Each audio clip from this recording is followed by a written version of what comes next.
तो last class हमने physics में क्या बात किया था? लास्ट क्लास हमने देखा था थ्योरी ऑफ एसी जनरेटर और उसके साथ साथ एडी करंट क्या होता है उसको समझा था। ठीक है, आज के क्लास में हम इंडक्शन के बारे में पढ़ेंगे, या फिर अगर डिटेल में चले तो सेल्फ इंडक्शन के बारे में आज के क्लास में समझेंगे। पूरा डिटेल में पूरा बारीक से समझेंगे, उसके रिलेटेड न्यूमेरिकल्स भी लगाएंगे, कैसे हमें एग्जाम में मिल सकता है। आज का पूरा क्लास डेडिकेटेड होगा सेल्फ इंडक्टेंस से, इसको पूरा अच्छे से समझते हैं।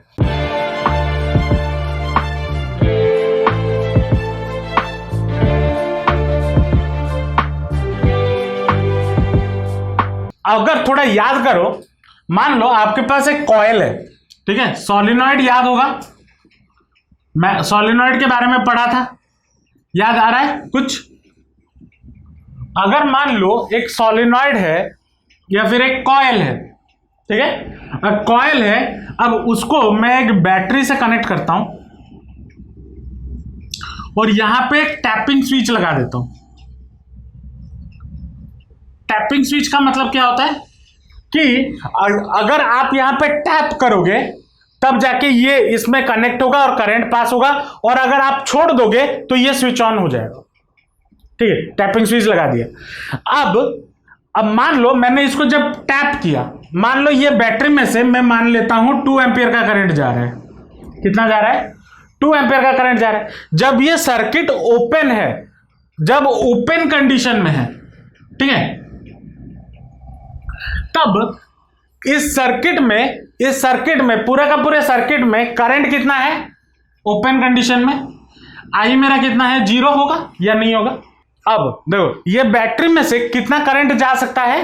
2 एम्पियर करंट जा सकता है, लेकिन जब सर्किट ओपन होगा तब इसमें से करंट कितना जा रहा होगा? आई मेरा 0 होगा या नहीं होगा? अब जब मैं इसको ऐसे टैप करूंगा तो ये क्या करेगा? टच होगा। टच होने के बाद क्या होगा? करंट फ्लो होना शुरू हो जाएगा। अब यहां पे जो 2 एम्पियर मैंने बोला है, ये क्या है? इस बैटरी का मैक्सिमम कैपेसिटी, मतलब मैक्सिमम ये जो करंट भेजेगा वो कितना भेजेगा? 2 एम्पियर। उससे ज्यादा करंट ये बैटरी नहीं भेज सकता। लेकिन यहां पे जरा गौर करना, जब आप इस स्विच को ऑन करोगे या टैप करोगे तो क्या तुरंत के तुरंत इसमें से 2 एम्पियर करंट बहना शुरू हो जाएगा? नहीं, ये क्या होगा?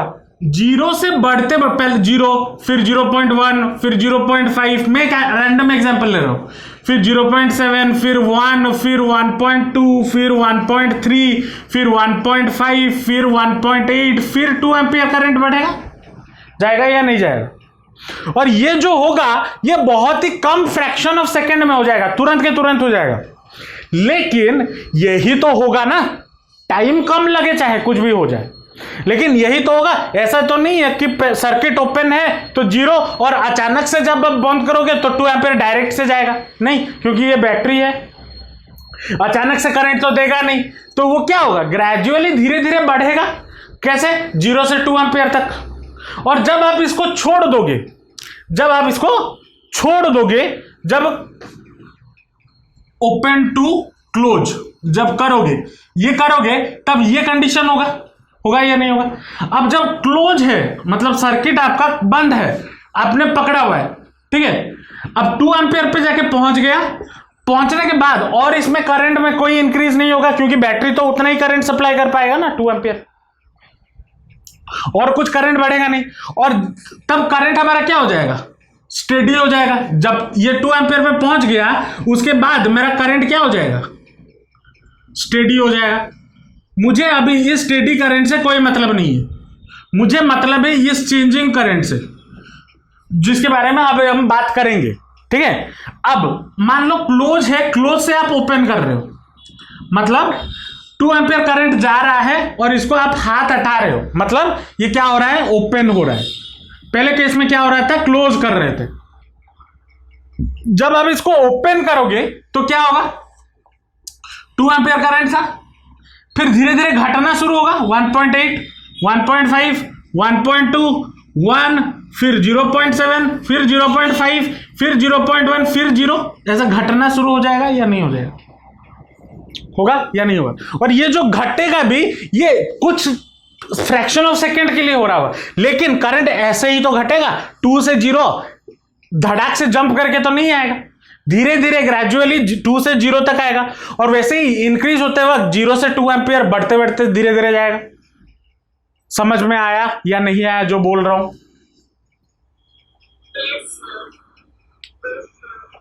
चलो, तो सर आप बोल क्यों रहे हो ये सब, क्या फायदा क्या है? देखो, जब इसमें जब ये चेंज इन करंट हो रहा होगा, करंट हो रहा है ना, मतलब इसमें करंट जाएगा इस कॉइल में से, और अगर करंट जाएगा तो यहां पे ये कॉइल है ना, तो अगर चेंज इन करंट हो रहा होगा तो जाहिर सी बात है फ्लक्स भी बन रहा होगा या नहीं बन रहा होगा? इसके पहले प्रीवियस क्लासेस में पढ़े हुए, चेंज इन करंट की वजह से फ्लक्स तो बनेगा या नहीं बनेगा, और जो फ्लक्स होगा वो कितना, और इसी के वजह से अब देखो एक फ्लक्स बना यहां पे फाई मान लो, और ये फ्लक्स किसके वजह से बना? Due to this change in current, इसके वजह से। और ये फ्लक्स क्या हो रहा होगा, जैसे जैसे करंट बढ़ रहा होगा, मतलब 0 से 2 एम्पियर आ रहा होगा, वैसे वैसे मैग्नेटिक फ्लक्स भी बढ़ रहा होगा, और जैसे जैसे 2 एम्पियर से 0 एम्पियर आ रहा है, जैसे जैसे मतलब करंट घट रहा है, वैसे वैसे ही फ्लक्स भी घट रहा होगा या नहीं घट रहा होगा? तो यहां पे क्या हो गया, हमने क्या देखा, phi is directly proportional to current, देखा या नहीं देखा? अब देखो, जब ये करंट जा रहा है ना, जब इसमें देखो, इस कॉइल में अभी 2 तरीके के करंट मिलेंगे। एक करंट जो ये सप्लाई कर रहा है, कौन सप्लाई कर रहा है? बैटरी सप्लाई कर रहा है, और एक करंट जो इस फ्लक्स के वजह से बनेगा, चेंज इन फ्लक्स के वजह से बनेगा ना, फ्लक्स में चेंज होगा तो ईएमएफ प्रोड्यूस होगा। क्या है ईएमएफ का formula? E is equal to minus d∅dt। याद आ रहा है कुछ? आ रहा है या नहीं आ रहा? तो अब फ्लक्स हमने यहां पे क्या देखा, फ्लक्स क्या है, डायरेक्टली प्रोपोर्शनल टू करंट है या नहीं है?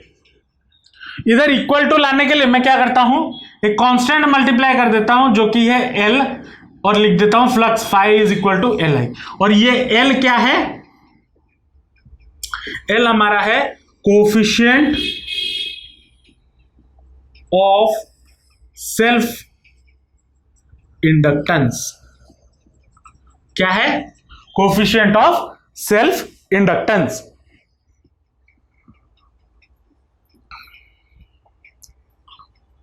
ठीक है, तो यहां पे फ्लक्स मेरा कितना हो गया, फाई इक्वल टू Li, ये हो गया। अब हमें पता है ईएमएफ कितना होता है, यहां पे लिख देता हूं, वी नो दैट ईएमएफ हमारा कितना होता है, माइनस d∅dt। होता है या नहीं होता? अब फाई के जगह पे क्या आ गया, Li आया या नहीं आया? फाई के जगह पे Li डाल दो तो ये कितना हो जाएगा, minus d/dt of L into Y, ये होगा। अब L यहां पे क्या है, कांस्टेंट है एक, तो L कांस्टेंट बाहर आ जाएगा, तो L माइनस L di/dt, तो इतना ईएमएफ बन रहा होगा उसमें, और इतना ईएमएफ अगर बन रहा है तो यहां पे करंट भी बन रहा होगा। अगर ये ईएमएफ क्या है, ये ईएमएफ हमारा इंड्यूस्ड ईएमएफ है या नहीं है? इंड्यूस्ड ईएमएफ है या नहीं है? और अगर इंड्यूस्ड ईएमएफ है, हेंस इट क्या, इसमें क्या होगा, एक induce, it will have induced current, होगा या नहीं होगा? तो यहां पे इस कॉइल में कितने करंट आ गए, 2 करंट आ गए। एक करंट जो बैटरी सप्लाई कर रहा है, और एक कौन सा करंट, इंड्यूस्ड करंट, 2 करंट है। तो सेल्फ इंडक्टेंस क्या हो गया, सेल्फ इंडक्टेंस वो हो गया अगर एक ही कॉइल में जाने वाले करंट से वो और एक इंड्यूस्ड ईएमएफ बना दे, तो उस फेनोमेना को हम बोलते हैं सेल्फ इंडक्टेंस या सेल्फ इंडक्शन। खुद से बनाना, सेल्फ मतलब खुद से, इंडक्शन मतलब इंड्यूस्ड करंट जो हमने देखा। तो इस एक ही कॉइल में जब करंट जा रहा है और उसी करंट के वजह से अगर एक और करंट बन रहा है, उसी प्रोसेस को या उसी फेनोमेना को हम क्या बोलते हैं? Self induction. समझ में आया या नहीं आया? तो इसको नोट डाउन कर लो इतना। अच्छा, एक डेफिनेशन लिख लो सेल्फ इंडक्टेंस का। अब डेफिनेशन को समझते हैं और इस एक्सपेरिमेंट में और एक बार आते हैं। डेफिनेशन क्या बोलता है? Self induction is the phenomena of production of induced EMF in A coil when a changing current passes through it. ये डेफिनेशन बोलता है। अब डेफिनेशन के हिसाब से चले तो यहां पे मेरा सोर्स ऑफ करंट क्या है? बैटरी। और बैटरी अगर है तो बैटरी तो चेंजिंग करंट नहीं देता ना, यहां पे तो बोला है चेंजिंग करंट। बैटरी तो हमें स्टेडी करंट देता है, 2 एम्पियर मतलब 2 एम्पियर। तो यहां से चेंजिंग करंट आया कहां से? क्वेश्चन मेरा ये है और मैं ये समझा भी दिया हूं। चेंजिंग करंट ये बैटरी सप्लाई नहीं कर रहा। चेंजिंग करंट कहां से आ रहा है? जब मैं ये स्विच को टैप कर रहा हूं, जब मैं उसे आइदर ऑन कर रहा हूं या फिर ऑफ कर रहा हूं। ऑन करते वक्त करंट इंक्रीज हो रहा है और ऑफ करते वक्त करंट डिक्रीज हो रहा है। तो इधर जो मैं टैप कर रहा हूं ना, इसी से चेंजिंग करंट बन रहा है। इस बैटरी से चेंजिंग करंट नहीं बन रहा है। ये याद रखना, एमसीक्यू में पूछा जा सकता है। तो सेल्फ इंडक्टेंस में चेंजिंग करंट कहां से आएगा? व्हाइल स्विचिंग ऑन और of the switch off the circuit. ठीक है, इसको दिमाग में बैठा लेना। समझ में आया या नहीं आया? चलो, तो यहां पे मुझे सेल्फ इंडक्टेंस L कितना मिला? E equal to minus L D I by D T. तो देयरफॉर मेरा L कितना हो जाएगा? L will be equal to minus E by D I by D T. होगा या नहीं होगा? होगा या नहीं होगा? तो एसआई यूनिट ऑफ एल कितना हो जाएगा? यूनिट ऑफ एल कितना हो जाएगा? ईएमएफ का हो गया voltage V, volt divided by D I, ampere by A T, मतलब A T to the power -1। ये होगा इसका एसआई यूनिट। टी बोल रहा हूं, A S to the power -1। ये होगा ना, A S to the power -1। हाँ, या फिर इसी को हम और एक भी बोलते हैं हेनरी। इसका एसआई यूनिट क्या है? हेनरी। तो SI unit of self inductance मेरा कितना हो गया? हेनरी। ठीक है, और इसका डायमेंशनल फॉर्मूला क्या होगा? इधर लिख देता हूं, डायमेंशनल फॉर्मूला। अब देखो एमसीक्यू क्वेश्चंस है तो यूनिट और डायमेंशनल फॉर्मूला एमसीक्यू में पूछा जा सकता है। बोर्ड्स के बारे में बोल रहा हूं। ठीक है, डायमेंशनल फॉर्मूला तो याद रखना। डायमेंशनल फॉर्मूला कितना होगा? m l to the power 2 t to the power -2, हाँ, और एम्पियर टू द पावर -2। ये हो गया, ये आपका डायमेंशनल फॉर्मूला हो गया। ठीक है, किसका dimensional formula? Dimensional formula of L या सेल्फ इंडक्टेंस। समझ में आया या नहीं आया? ये सेल्फ इंडक्टेंस का कहानी समझ में आया। अब इसमें और भी थोड़ा चीजें हैं जो सॉलिनॉइड हमने पढ़ा था, उसको अब सेल्फ इंडक्टेंस से जोड़ेंगे। ठीक है, इतना समझ में आया या नहीं आया? चलो, self inductance of a long solenoid. अब सॉलिनॉइड की कहानी हमने प्रीवियस चैप्टर में पढ़े हुए। मान लो मेरे पास एक सॉलिनॉइड है, लेट ए लॉन्ग सॉलिनॉइड। मेरे पास एक बड़ा सा सॉलिनॉइड है जिसका, अब लॉन्ग सॉलिनॉइड का मतलब क्या होता है? अब देखो एग्जाम में कभी कभी क्वेश्चन में बोल देता है लॉन्ग सॉलिनॉइड। लॉन्ग सॉलिनॉइड का मतलब क्या होता है? इसका जो लेंथ होता है, सॉलिनॉइड का जो लेंथ होगा वो बहुत बड़ा होगा एज कंपेयर टू उसके रेडियस से। लॉन्ग सॉलिनॉइड का मतलब यही होता है। ठीक है, ये दिमाग में रखना। डायरेक्ट क्वेश्चन में दे देते हैं, बच्चे कंफ्यूज हो जाते हैं। जिसका लेंथ मान लो कितना हो गया? लेंथ मान लो L है, मान लो R रेडियस उसका हो गया, मान लो R, और number of turns per unit length मान लो N हो गया। ठीक है, और करंट जो उसके थ्रू पास कर रहा है वो मान लो I है।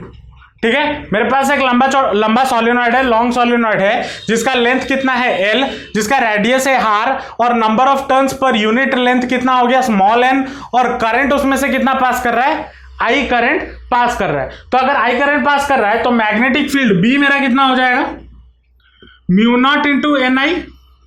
ये होता है या नहीं होता, ये हमने प्रीवियस चैप्टर्स में पढ़े हुए हैं, मैग्नेटिक फील्ड वाले चैप्टर में, है ना। तो मैग्नेटिक फील्ड कितना होता है, B equal to mu naught into NI। Mu naught क्या होता है, परमेबिलिटी ऑफ फ्री स्पेस, अगर याद हो। N क्या है, number of turns per unit length, और I क्या है, जो करंट उसमें से पास कर रहा है, ठीक है। तो मैग्नेटिक फ्लक्स लिंक्ड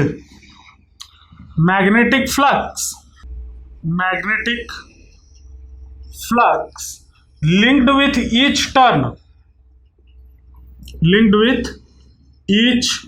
टर्न मेरा कितना हो जाएगा, क्या फॉर्मूला होता है, B flux equal to phi is equal to B into A. B A cos theta होता है, और यहां पे थीटा मेरा कितना हो जाएगा, 90 डिग्री हो जाएगा। कैसे, अब सोलेनॉइड कैसा है, ऐसा है, करंट जा रहा है ऐसा, ठीक है ना, और एरिया वेक्टर कितना है, करंट ऐसे जा रहा है, एरिया वेक्टर किधर होगा, कुछ ऐसे होगा ना एरिया वेक्टर। तो हमारा cos थीटा cos 90 हो गया, cos 90 कितना होता है, 1 होता है। तो मेरा क्या हो गया, फ्लक्स लिंक्ड कितना हो गया, बी ए, और एरिया क्या है, area of cross section of solenoid. A क्या है, area of cross section of solenoid, जो कि कितना हो जाएगा, पाई आर स्क्वायर होगा या नहीं होगा, पाई आर स्क्वायर। तो एक टर्न के लिए फ्लक्स कितना है, बी इंटू ए, या फिर मैं क्या बोल सकता हूं, B into pi into R square, और बी के जगह पे या फिर म्यू नॉट एन आई डाल दूं तो कितना हो जाएगा, mu not N I pi R square. ये होगा या नहीं होगा, ये एक टर्न के लिए फ्लक्स कितना है, mu not N I pi R square, होगा या नहीं होगा। तो magnetic flux for total solenoid, magnetic flux for total solenoid कितना हो जाएगा, ये flux phi into number of turns होगा या नहीं होगा, नंबर ऑफ टर्न्स। ये समझ में आ रहा है या नहीं आ रहा है, मैं बस बोलता ही जा रहा हूं। अब अगर यहां पे देखो, number of turns per unit length अगर n है, स्मॉल n, तो नंबर ऑफ टर्न्स कितना हो जाएगा, टोटल नंबर ऑफ टर्न्स, इसको हम रिप्रेजेंट करते हैं कैपिटल N से। टोटल नंबर ऑफ n कितना हो जाएगा, n will be equal to, एक यूनिट लेंथ के लिए अगर स्मॉल n टर्न्स है तो l लेंथ के लिए कितना टर्न्स होगा, स्मॉल n इंटू l होगा या नहीं होगा। तो कैपिटल N कितना हो जाएगा, NL, ये होगा। तो ये कितना हो जाएगा, फ्लक्स फाई के जगह पे mu not N I pi R square into number of turns कितना हो गया, n इंटू l, होगा या नहीं होगा। तो that will be equal to कितना, mu not N square I pi R square into l, ये होगा। लेकिन बट सेल्फ इंडक्टेंस मेरा कितना होता है, सेल्फ इंडक्टेंस के लिए फॉर्मूला क्या है, ऑफ द कॉइल, अभी बताया था, फ्लक्स इक्वल टू कितना होता है, ये फ्लाई मुझे मिला यहां से, और फाई इक्वल टू कितना होता है, एल आई होता है या नहीं होता, अभी पढ़ा। तो देयरफॉर मैं क्या लिख सकता हूं, ये फ्लक्स और ये फ्लक्स बराबर होना चाहिए या नहीं होना चाहिए। Therefore L I is equal to कितना हो जाएगा, mu not N square I pi R square into L, ये होगा या नहीं होगा। तो आई गेट्स कैंसिल्ड, तो एल मेरा कितना हो गया, mu not N square pi R square L, या फिर पाई आर स्क्वायर को मैं एरिया ऑफ कॉइल लिख सकता हूं, तो L equal to mu not N square A L, ये होगा या नहीं होगा। तो self inductance of a long solenoid कितना हो गया, mu not N square A into L, होगा या नहीं होगा। या फिर अगर मैं यहां पे in terms of capital N लिखना चाहूं तो कैसे लिख सकता हूं? कैपिटल एन मेरा कितना हो गया? स्मॉल एन इंटू एल, ये होगा। तो स्मॉल एन मेरा कितना हो जाएगा? कैपिटल एन बाय एल होगा या नहीं होगा? तो इधर डाल दो स्मॉल एन के जगह पे कैपिटल एन बाय एल, तो देयरफॉर मेरा एल कितना हो जाएगा? L will be equal to mu naught capital N का स्क्वायर बाय स्मॉल एल का square into A into L. तो एक एल गेट्स कैंसिल, तो that will be equal to mu not N square A by L. तो L number of turns के basis पे, और एक फॉर्मूला ये आ गया। तो for a long solenoid self inductance मेरा कितना हो गया? Mu not N square A by L. ये एक फॉर्मूला याद है। ये फॉर्मूला दिमाग में रखना, क्वेश्चन अभी करेंगे तुरंत के तुरंत। तो यहां से हमें क्या पता चला? जो सेल्फ इंडक्टेंस है वो फॉर ए लॉन्ग सॉलिनॉइड किस किस फैक्टर पे डिपेंड करेगा? तो factors on which, number 1 L is directly proportional to number of turns N square, इस पर डिपेंड करेगा या नहीं करेगा? तो जितना ज्यादा टर्न्स उतना ज्यादा सेल्फ इंडक्टेंस। दूसरा और किस पे डिपेंड करेगा? L is directly proportional to area of cross section. तो जितना चौड़ा आप बनाओगे क्या, या जितना बड़ा आप कॉइल बनाओगे, क्रॉस सेक्शन अगर जितना बड़ा होगा उतना ज्यादा सेल्फ इंडक्टेंस होगा। और एक तीसरा चीज, L is inversely proportional to length. तो आप कॉइल को जितना लंबा करोगे सेल्फ इंडक्टेंस घटेगा। अब देखो, कॉइल को जितना लंबा करोगे, अगर कॉइल को लंबा किए नंबर ऑफ टर्न्स भी तो बढ़ रहा होगा। तो नंबर ऑफ टर्न्स को कांस्टेंट रखना है जब लेंथ लंबा कर रहे हो, और अगर लेंथ को लंबा कर रहे हो तो नंबर ऑफ टर्न्स को कांस्टेंट रखना है। ये तीनों अलग अलग केसेस हैं, ठीक है, क्योंकि ये दोनों एक दूसरे पे डिपेंड करते हैं, एन और एल। इसको ध्यान में रखना। जब भी हम एन में चेंज करेंगे तो एल में चेंज होगा ही होगा, और अगर एल में चेंज करोगे तो एन में चेंज होगा ही होगा। तो इसको लिखना ना लिखना भी फर्क नहीं पड़ता, ठीक है। तो इन दो फैक्टर्स पे ही डिपेंड करता है कि आपका सेल्फ इंडक्टेंस कितना होगा। समझ में आया या नहीं आया? इसको नोट डाउन कर लो, इसी के बेसिस पे कुछ न्यूमेरिकल्स करेंगे। तो कुछ क्वेश्चंस पे आते हैं। क्वेश्चन यहां पे लिखा हुआ है, क्या बोला है पहला question? What is the self inductance of A coil in which magnetic flux of 40 milliweber is produced when 2 ampere current flows through it। ठीक है, चलो पहले डेटा गिवन क्या क्या है उसको देखते हैं, सोल्यूशन पे आते हैं। फ्लक्स कितना गिवन है? फाई गिवन है 40 milliweber, ठीक है ना। तो that will be equal to कितना? 40 इंटू 10⁻³ वेबर होगा या नहीं होगा? करंट हमें कितना गिवन है? I is equal to 2 ampere. पूछा क्या है? What is the self inductance? L equal to कितना होता है? L इक्वल टू, अरे अभी तो पढ़े, फाई इज इक्वल टू कितना होता है? L I होता है। तो L will be equal to कितना हो जाएगा? 5/I। बस वैल्यूज डाल दो, 40 इंटू 10⁻³ डिवाइडेड बाई 2, तो ये गेट्स कैंसिल, तो ये हो गया 20, तो दैट विल बी 20 इंटू 10⁻³ कितना? हेनरी, या फिर बोल सकते हो 20 मिली हेनरी। तो सेल्फ इंडक्टेंस कितना बना? 20 मिली हेनरी। समझ में आया या नहीं आया? नेक्स्ट क्वेश्चन पे आते हैं। नेक्स्ट क्वेश्चन क्या बोला है? ए 200 टर्न कॉइल, और अबे ये छोटे छोटे एमसीक्यू में पूछता है। बच्चे गलतियां क्या करते हैं मैं ये भी बता देता हूं। गलतियां क्या होगी? Unit conversion. इसीलिए एसआई यूनिट हमेशा याद में रखना। कन्वर्ट देखना एसआई यूनिट में गिवन है या नहीं है। अगर नहीं है पहले उसको कन्वर्ट करना, फिर क्वेश्चन सॉल्व करना, ठीक है।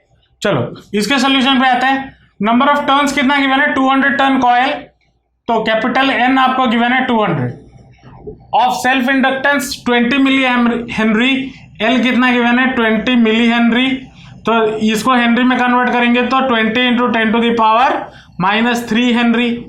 Of current carries a current of 4 milli ampere, I आपको गिवन हो गया 4 milli ampere, that will be equal to 4 into 10 to the power minus 3 ampere.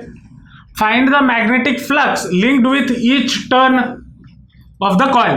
तो फ्लक्स पूछा है, ठीक है। फ्लक्स कितना होता है?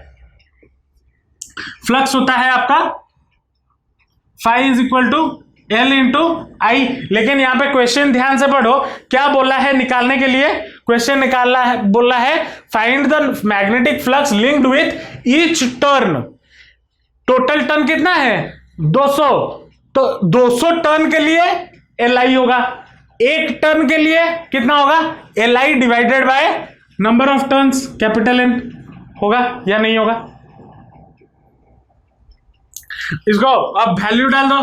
तो 20 into 10 to the power minus 3 into 4 into 10 to the power minus 3 divided by 200।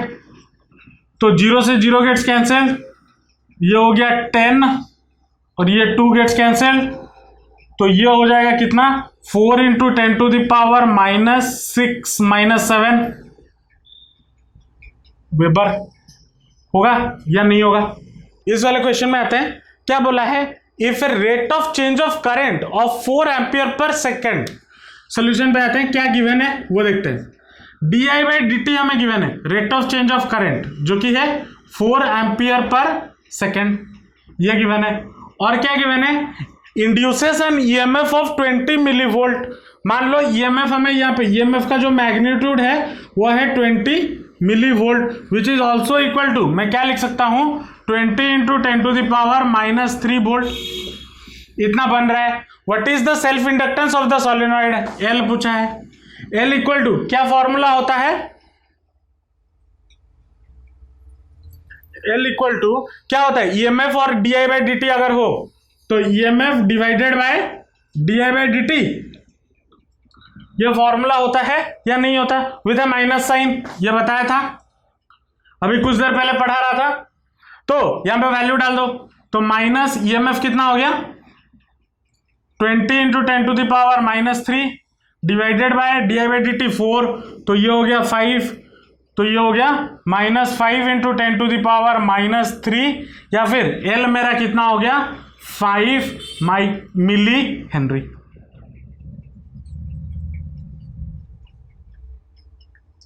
होगा या माइनस? अच्छा, माइनस यहाँ पे मैग्नीट्यूड लिया हुआ है ना, तो ये माइनस हटा दो, यहाँ पे ई मैग्नीट्यूड लिख लो। हाँ, वही सेम चीज है, 5 मिली हेनरी। ये हमारा रिक्वायर्ड आंसर है। आसान आसान क्वेश्चन एग्जाम में पूछता है इसके बेसिस पे, ठीक है। बस फॉर्मूला याद होना चाहिए, कहां पे कौन सा फॉर्मूला लगाएंगे, ठीक है। अब देखो यहां पे बोला है a 12 volt battery connected to a 6 ohm 10 henry coil, ठीक है। मतलब सॉल्यूशन पे आते हैं, क्या क्या गिवन है? वोल्टेज गिवन है 12 वोल्ट, रेजिस्टेंस गिवन है 6 ओम, और इंडक्टेंस एल गिवन है 10 हेनरी, ये गिवन है।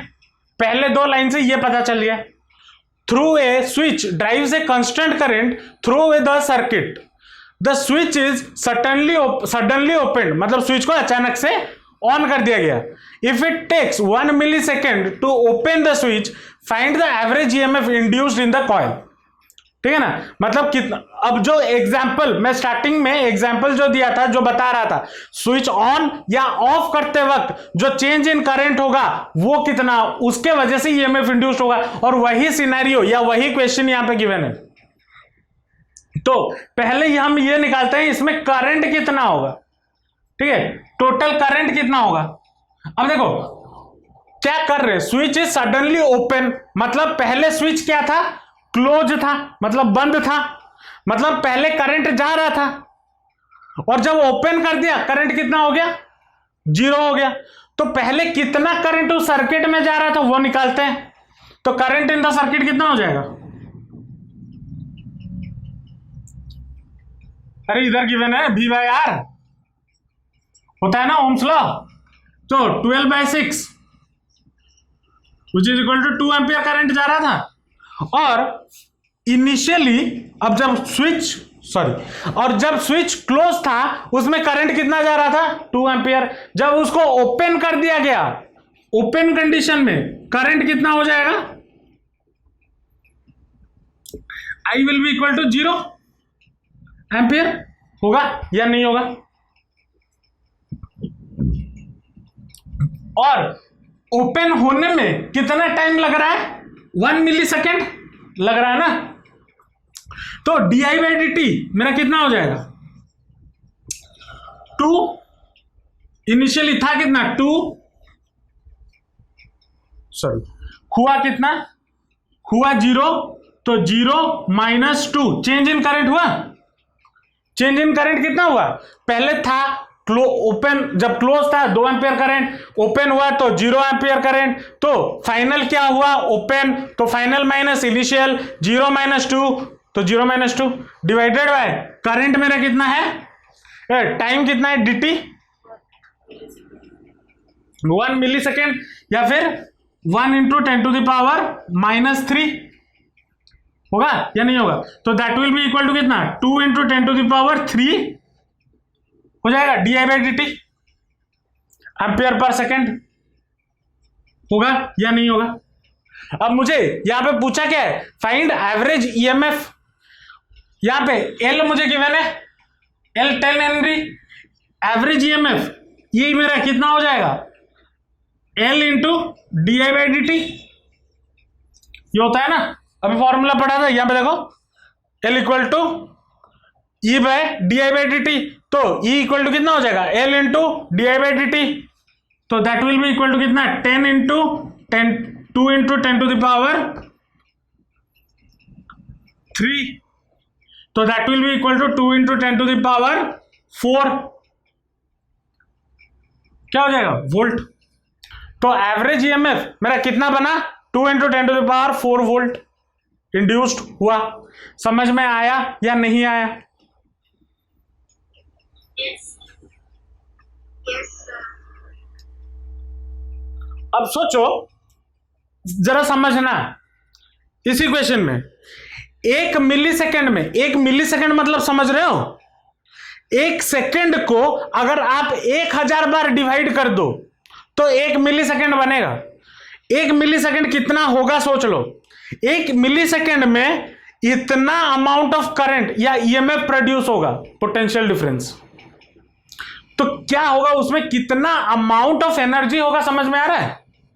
और ये आप एक्सपीरियंस भी कर सकते हो, अगर आप देखोगे कोई कोई जगह पे इलेक्ट्रिक प्लग वगैरह में स्पार्क होता है, अगर 2 तार ऐसे टच करके निकल जाते हैं तो स्पार्किंग होता है, स्पार्क होता है।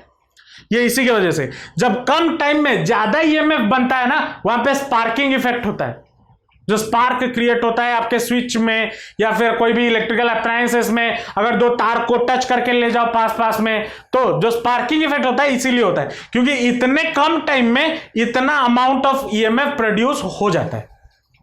नेक्स्ट क्वेश्चन पे आते हैं, क्या बोला है, an inductor of 5 Henry inductance. Solution पे आते हैं, एल क्या गिवन है, 5 Henry inductance carries a steady current of 2 ampere. मतलब यहां पे आई मेरा कितना गिवन है, 2 एम्पियर, और स्टेडी करंट है, कोई चेंजेस उसमें उस करंट में नहीं हो रहा। How can a 50 volt self induced EMF, मतलब ईएमएफ मुझे कितना गिवन है, 50 volt, be made to appear in the inductor. मैं क्या करूं कि 50 वोल्ट का इंड्यूस्ड ईएमएफ उस इंडक्टर या उस कॉइल में बन जाए। तो यहां पे मुझे गिवन क्या है, एल गिवन है 5 हेनरी, मुझे ईएमएफ चाहिए 50 वोल्ट, स्टेडी करंट गिवन है 2 एम्पियर, तो मुझे डीआई कितना होगा, अगर मैं करंट को चेंज करूंगा 2 एम्पियर से 0 में लेके आऊंगा, तो 0 से लेके 2 एम्पियर, तो डीआई मेरा कितना हो जाएगा, -2 एम्पियर। होगा या नहीं होगा, होगा। अब ईएमएफ मेरा कितना पता है, EMF is equal to L D I by D T, ये पता है ना। अब मुझे यहां से सब कुछ वैल्यू पता है, ईएमएफ मुझे चाहिए 50 इक्वल टू एल है 5 इंटू डी आई मुझे पता है -2, अच्छा यहां पे और एक माइनस भी है, तो -5 इंटू -2 बाय डी टी, ये होगा। अब इसको सॉल्व करेंगे तो कितना हो जाएगा, ये हो जाएगा इस तरफ, तो -10 is equal to -2/dt, minus minus gets cancelled, तो dt मेरा कितना हो गया 2/10 which is equal to 0.2 second. होगा या नहीं होगा? तो अगर मैं इस करंट को, कौन सा करंट को, इस स्टेडी करंट को 2 एम्पियर को 0 एम्पियर पे लेके आऊं इन कितने टाइम, 0.2 सेकेंड टाइम, देन मुझे 50 वोल्ट का सेल्फ इंड्यूस्ड ईएमएफ मिलेगा। तो समझ में आया या नहीं आया, या इसको स्टेटमेंट में लिखूं?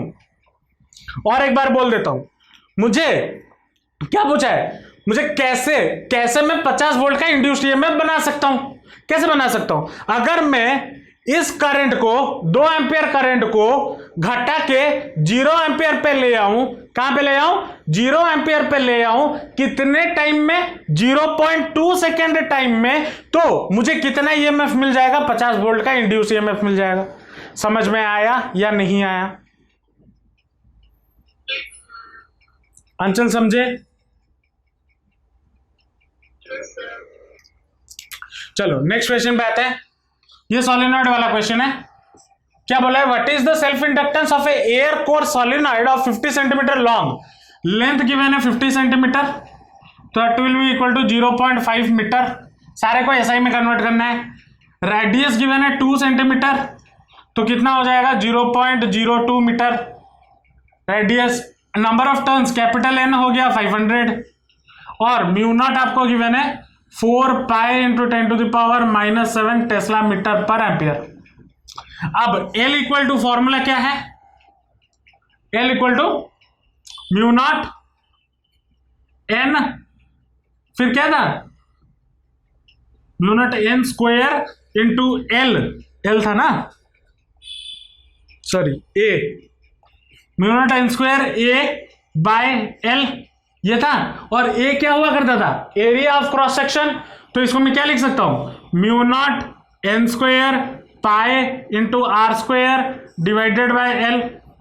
अब बस वैल्यू डाल दो, तो 4 pi into 10⁻⁻7 into capital N का स्क्वायर, तो 500 into 500 into pi into radius कितना है 0.5 इंटू 0.5 डिवाइडेड बाय लेंथ हमें कितना गिवन है, सॉरी रेडियस 0.02 ना, 0.02 इंटू 0.02 और लेंथ कितना है 0.5। इसको अगर आप सॉल्व कर देते हो तो that will be equal to 7.9 into 10⁻⁻4, 7.9 into 10⁻⁻4 henry, ये आपको मिलेगा। आईसीएसई वाले आपको कैलकुलेटर तो अलाउड है, डाल देना वैल्यू, निकाल लेना, और सीबीएसई वालों को सॉल्व करना पड़ेगा। ठीक है, तो ये था सेल्फ इंडक्टेंस का कहानी, पूरा का पूरा सेल्फ इंडक्टेंस का पोस्टमार्टम कर लिए, उसके रिलेटेड क्वेश्चंस भी सॉल्व कर लिए। नेक्स्ट क्लास हम म्यूचुअल इंडक्टेंस पे जाएंगे, वो इंपॉर्टेंट है। अब उसको समझने के लिए, म्यूचुअल इंडक्टेंस को समझने के लिए सेल्फ इंडक्टेंस का कॉन्सेप्ट क्लियर होना जरूरी है। तो कल मतलब नेक्स्ट क्लास आप सेल्फ इंडक्टेंस पढ़ के आना ताकि म्यूचुअल इंडक्टेंस समझ में आए। होप आपको आज का क्लास समझ में आया होगा। आपका कोई भी फीडबैक हो कमेंट सेक्शन में जरूर बताना। अगर वीडियो अच्छा लगा तो अपने दोस्तों के साथ शेयर जरूर करना, और जाते जाते वीडियो को लाइक जरूर कर देना, और हाँ जाते जाते चैनल को सब्सक्राइब भी कर देना, क्योंकि आपके पढ़ाई के रिलेटेड कंटेंट में रेगुलरली अपने चैनल पे अपलोड करता रहता हूँ। तो मिलते हैं नेक्स्ट वीडियो में, till then all the best, जमकर पढ़ाई करते रहिए and thanks for watching the video.